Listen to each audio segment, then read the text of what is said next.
The council will vote this week on awarding a multi-million-dollar contract to transform Mobberly Avenue into a more pedestrian-friendly street.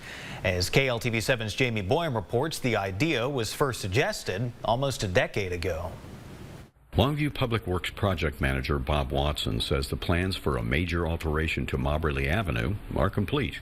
It's 2.2 miles of roadway. We start out at High Street and work our way all the way through Mobberly up to Pacific Avenue. He says the Mobberly Complete Street will basically be making the whole corridor accessible to all users, not just cars. We're making it safer for the whole community to use it. He says 2 lanes of the 5-lane road will be reworked for pedestrians, and there will be 3 lanes for vehicular traffic. True Roads LLC of Hallsville will be doing the construction if approved by City Council this week. Once construction begins, I kind of anticipate not much impact to the traveling public. Again, the outside lanes are going to be going away, so the contractor is going to use that outside lane to work on the sidewalk and the driveways to start out. At some intersections, there will be right turn lanes, and the path will run right of that.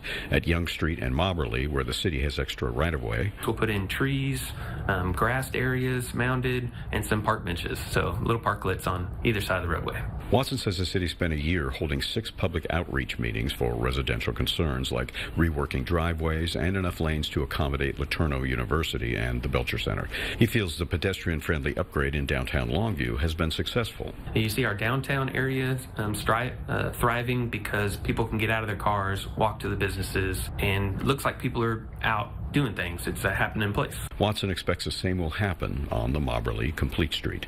Jamie Boyum, KLTV 7 News. Now, that $6.5 million project is being paid for by Longview's 2018 bond and a grant from TxDOT. If approved by council, construction would start in a couple of months and should be complete in 2025.